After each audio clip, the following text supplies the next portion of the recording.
So we learned in our sound unit that the amplitude and the frequency of a wave determines its characteristics. For example, the frequency of the wave, meaning the distance between wavelengths. So here's a wavelength with a high frequency and a wavelength with some low frequency, determines how high or how low a sound is, the pitch of the sound. This one might be really low. Because of the wavelength or the distance between the wave peaks, right? Right here to right here versus right here to right here.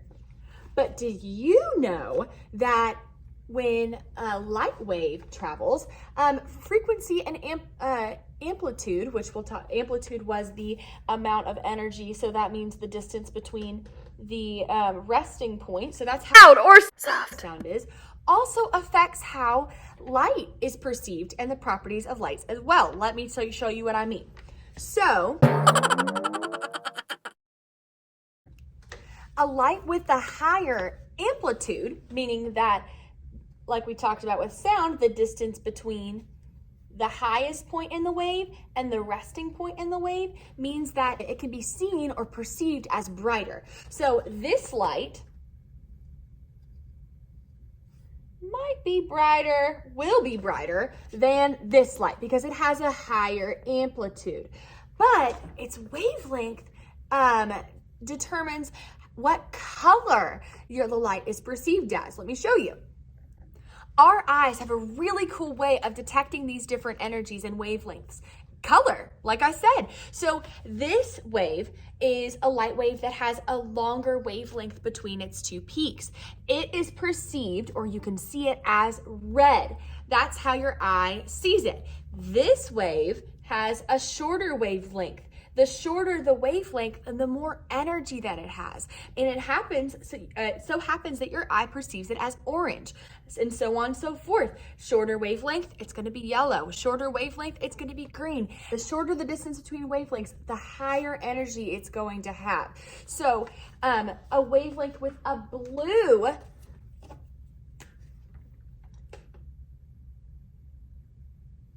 perception, so that means you see it as blue, has a shorter wavelength than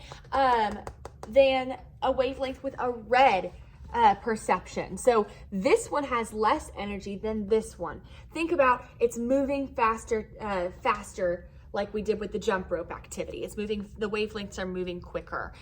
So this would be an example of a light wave with a lower frequency. This color might be red. But when more energy is added and the light wave speeds up, meaning the wavelengths are shortened, this color might be a color with a higher frequency, meaning blue or green or purple. Over the years, humans have evolved to where we detect the light that the sun emits the most strongly. Well, that makes sense because we need to see whatever is outside, whatever the sun is shining on. We call this visible light. Visible light. And this is all of the light that we can recognize with our eyes, visible light. But there are forms of light that you and I can't even see. These forms of light have wavelengths that are either too short or too long for our eyes to be able to see, to perceive. These two examples that I'm going to mention are called infrared light and ultraviolet light. Infrared light, its wavelengths are way too long for our eyes to be able to perceive them. With ultraviolet light, this light has so much energy, meaning its wavelengths are so close together that we are not able to see them. We are not able to absorb it into our eye. There's one more thing I want to talk about with light.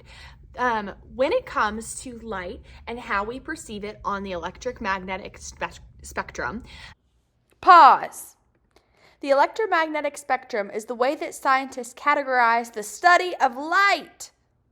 The more energy it has, the higher temperature it has. Think about light also emits thermal energy, meaning it can have a different range of thermal energy. So if the wavelengths are longer and it has less energy, well, if something has less energy, then it's going to be cooler.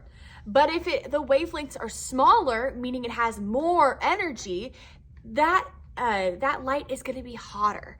Think about a time where you sat around your campfire. Your grown-up might have told you this before, but if you've looked at all of the different parts of the fire, the red parts of the fire that are like popping back and forth over this crackling flame, that is actually the coolest part of the fire.